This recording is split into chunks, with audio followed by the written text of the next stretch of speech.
Olá, internauta. O governo do Estado anunciou que vai pagar o 13º do funcionalismo público do Estado, ainda em data a ser definida, graças a um recurso que está vindo de dinheiro repatriado. A gente vai entender melhor esse assunto conversando com o senador Randolfo Rodrigues, que é o autor do projeto de lei que permitiu que esse dinheiro todo voltasse, né? Uma bolada grande, 51 bilhões estão voltando, e a volta desse dinheiro vai gerar um imposto de renda que vai ser repartido para os estados, é isso, né?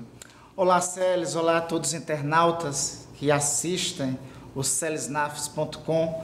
É exatamente isso, Celes. Na verdade, vou contar rapidamente a história desse projeto. Ano passado, você deve recordar, nós propusemos no Congresso Nacional a Comissão Parlamentar de Inquérito para investigar as contas de brasileiros na agência do HSBC na Suíça. Nessa Comissão Parlamentar de Inquérito, tivemos uma audiência com a participação daquele que eu considero o melhor tributarista do país, o professor Heleno Torres. No diálogo com o professor Heleno Torres, ele resgatou para nós uma situação.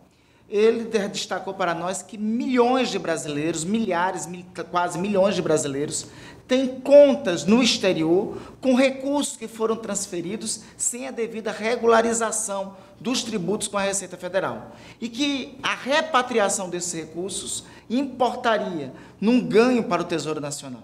Foi aí que nós apresentamos, em decorrência disso, que apresentamos o projeto de lei do Senado, número 298 de 2015. Representaria um ganho na medida em que o Tesouro Nacional passaria a arrecadar imposto, né? Exatamente. Na época, maio, junho de 2015, a previsão era de arrecadação até de 100 bilhões de reais. O professor Heleno tem estudos que indicam que o que tem de brasileiros depositados no exterior chega a mais de 800 bilhões de reais, né? Então, este recurso, sendo dada a possibilidade para esses brasileiros repatriarem, regularizando a sua situação diante do fisco, pagando a multa devida e retornando com o imposto de renda, representaria um ganho para a Receita da União, dos estados e dos municípios. E foi isso que aconteceu. A repatriação, o projeto foi aprovado, no início desse ano a repatriação iniciou, concluiu no último dia 31 de outubro.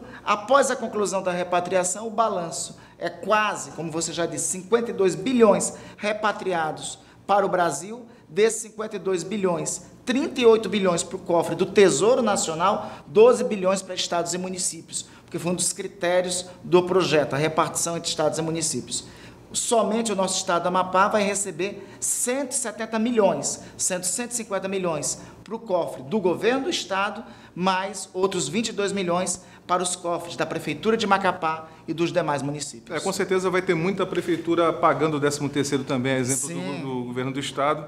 Imagina uma prefeitura de Porto Grande, por exemplo, vai receber Porto Grande, Oiapoque e outros municípios vão receber pouco mais de R$500 milhão, assim, do nada, de repente, pum, Ferreira Gomes R$500 milhão vai receber exatamente essa quantia. Veja, tem município que não se trata nem do 13º, tem município que está com os salários atrasados.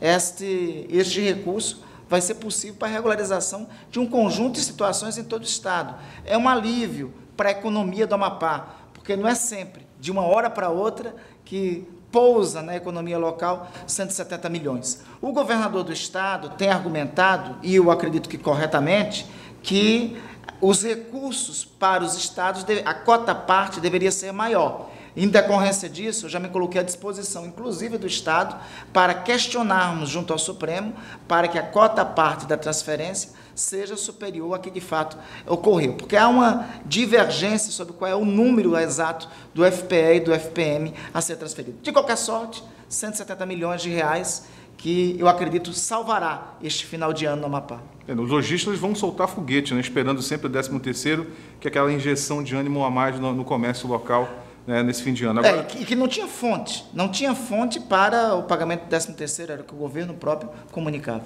Então, mudando de economia para a política agora, a gente acabou de sair de um processo acirrado, né, na política, que acabou dando a vitória para o seu grupo político, né, nesse caso encabeçado na chapa lá pela reeleição, né, do prefeito Clécio Luiz.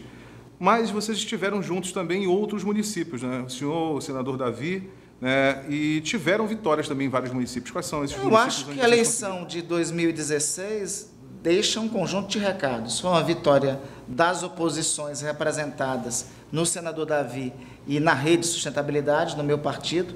Nós tivemos resultados positivos em 8 cidades em que estivemos aliançados, mais a capital Macapá, e temos diálogo com 3 outros prefeitos que não são do campo político do governador do estado se definir como independente. Então, eu acho que foi uma vitória inconteste, mas a partir de agora, tanto os prefeitos eleitos quanto nós, estamos convencidos que tem que o palanque ser desmontado e temos que trabalhar. Eu repito aqui para você, Célis, o que eu disse no dia da eleição do prefeito Clécio.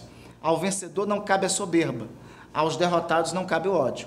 Eleição, ora se ganha, ora se perde. A vitória que obtivemos agora foi o reconhecimento, em especial do povo de Macapá, no modelo de gestão que estava sendo, apesar da crise, implementado aqui. Mas nós não podemos deitar nos louros da vitória, porque na glória da vitória e achar que está tudo resolvido, porque, na verdade, a vitória aumenta a nossa responsabilidade.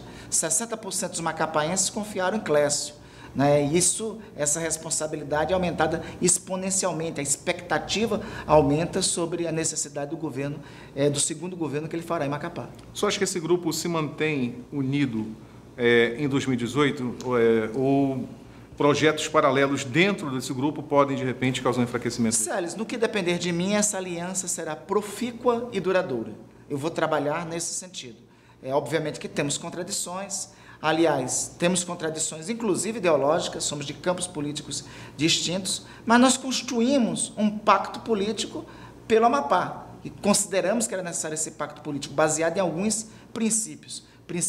O princípio republicano do trato correto da coisa pública e do combate à corrupção, o princípio de não ter as nossas vicissitudes individuais, nossos projetos individuais acima do projeto coletivo, e foi equalizando com base nesses princípios que nós construímos essa aliança que foi vitoriosa.